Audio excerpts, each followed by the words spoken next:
Sortie de secours. On retrouve Régis qui est avec nous depuis Namur. Bonjour Régis.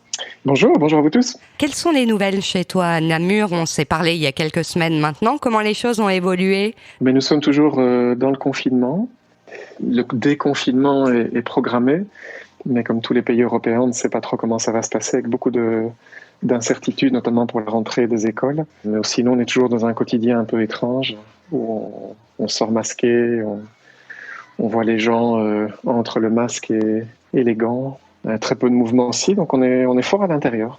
Qu'est-ce qui a évolué en 15 jours dans ta manière de vivre à toi? Tu continues à lire, à t'occuper de tes photos, à dispenser tes formations. Comment psychologiquement aussi tu vas et quel regard tu poses 15 jours plus tard sur le monde qui nous entoure? Je dirais, moi, à titre très personnel, je me suis lancé dans une refonte complète de mes archives.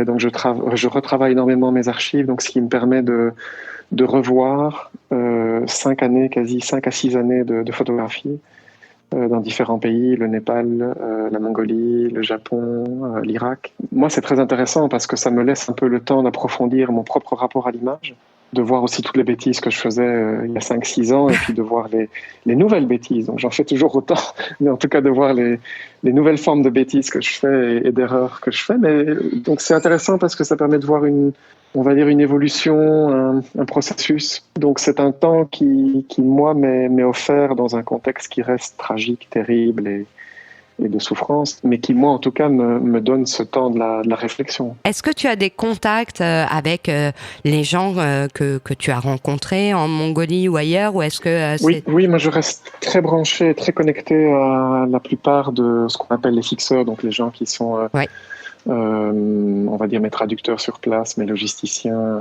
qui s'occupent un peu du projet et qui le gèrent. Donc toutes ces personnes-là sont assez proches de moi, beaucoup sont devenus des amis.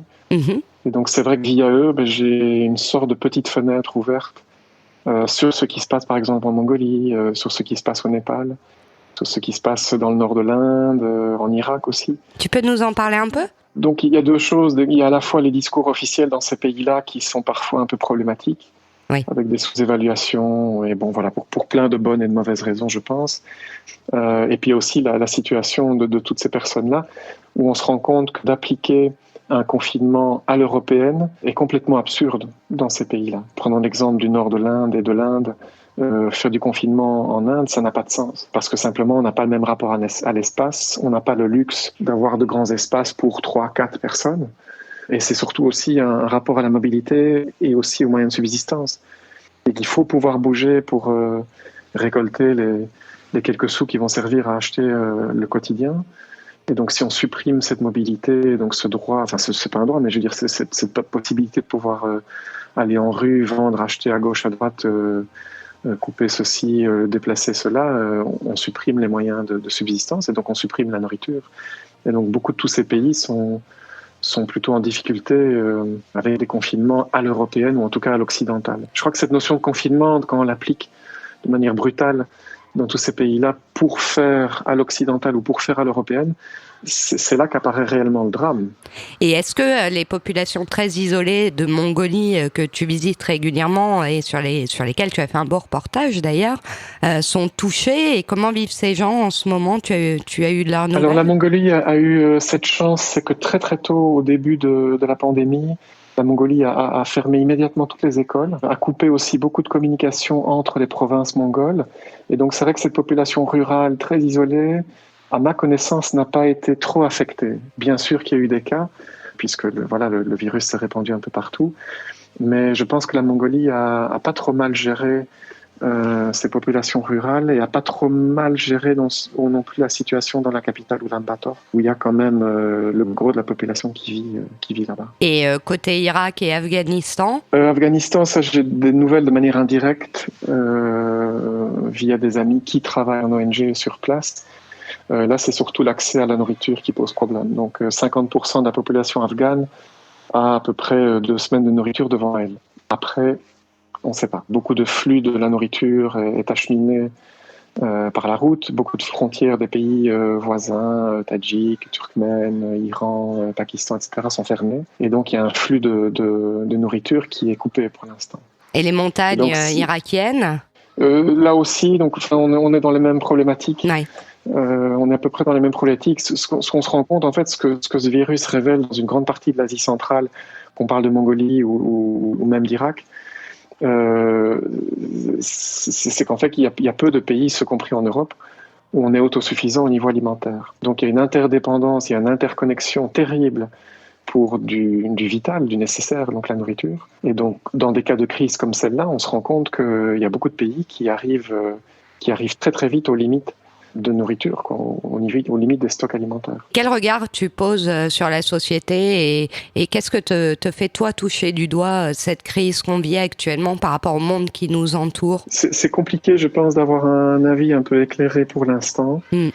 Parce que je pense qu'on est toujours dans le lit cyclone, ce compris au niveau des idées. Alors bien sûr qu'il y a plein de remises en cause légitimes et puissantes sur le monde, on va dire, néolibéral et l'économie néolibérale et la mise en exploitation de la planète. On se rend compte aussi que les écosystèmes sur lesquels on déborde, ça importe automatiquement des environnements bactériens, des virus auxquels nous, on n'avait pas l'habitude, auxquels on n'avait jamais été confrontés. L'hypermobilité qui caractérise aussi notre mode d'exploitation est un vecteur, est un véhicule absolument super pour les virus, donc ça aussi, ça pose problème.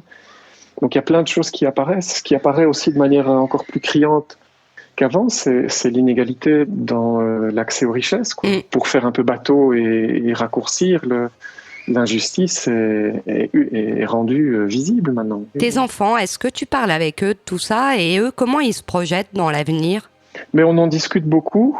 D'abord à cause de moi, parce que moi je suis très branché dans tout ça et à cause de mes engagements aussi en tant que photojournaliste, en tant que photographe avec les ONG. Il y a un mélange un peu étrange en fait, entre de l'inquiétude et de l'insouciance. À la fois, ils sont là, ici à domicile, ils lisent, ils vont courir, ils font du vélo, ils font un peu d'école, ils sont aussi parfois sur des jeux vidéo, je veux dire, ils sont comme tous les adolescents de leur génération. Donc il y a ce côté insouciant, et puis il y a ce côté aussi où ils se rendent compte qu'il y a quelque chose qui est en train de se transformer en profondeur, mais au travers d'un drame. Comment ils se voient? Est-ce qu'ils ont changé d'idée de métier pour l'avenir? Est-ce qu'ils se projettent différemment ou ils restent quand même dans leur insouciance d'adolescent à ce stade? Mais je pense que justement c'est ça le problème, c'est qu'on arrive à une impossibilité de se projeter. Moi je le sens bien avec eux, c'est qu'ils sont littéralement plaqués au sol et coincés par cette crise. Et donc, dans les discussions qu'on a, c'est compliqué de les sentir encore se projeter et avoir un peu des visions sur le futur. Et donc, je pense que c'est là que ça fait mal aussi. C'est-à-dire que cette crise, à la fois, elle vient mettre à mal le futur, même si elle ouvre aussi des possibilités. Et puis alors, comme on en parlait aussi tous les deux, elle affecte aussi notre mémoire, c'est-à-dire la génération de nos parents, les anciens, les aînés qui sont quand même directement touchés par la mortalité de ce virus. Et toi, si tu devais être confiant pour l'avenir, tu verrais quoi? Il y a un vrai potentiel révolutionnaire dans ce drame qui nous touche et qui nous affecte et qui va affecter de manière encore beaucoup plus dramatique toute une série d'autres pays qui n'ont pas la chance d'être des pays dits riches ou des pays occidentaux. Mais je pense qu'il y a un vrai potentiel révolutionnaire et donc j'ai beaucoup d'espoir dans ce potentiel qu'on va pouvoir le capter. Je ne crois pas qu'on va le capter au niveau politique parce que je ne vois aucune force politique capable de capter ce potentiel-là. Mais si en tant que société civile, etc., on peut capter ce potentiel, là, il y a vraiment des choses à faire. Et on va se quitter sur ces paroles positives. Merci beaucoup, Régis, d'être venu nous parler dans Sortie de secours. Merci à vous, merci pour cette nouvelle parole et puis bon confinement à tout le monde. Sortie de secours.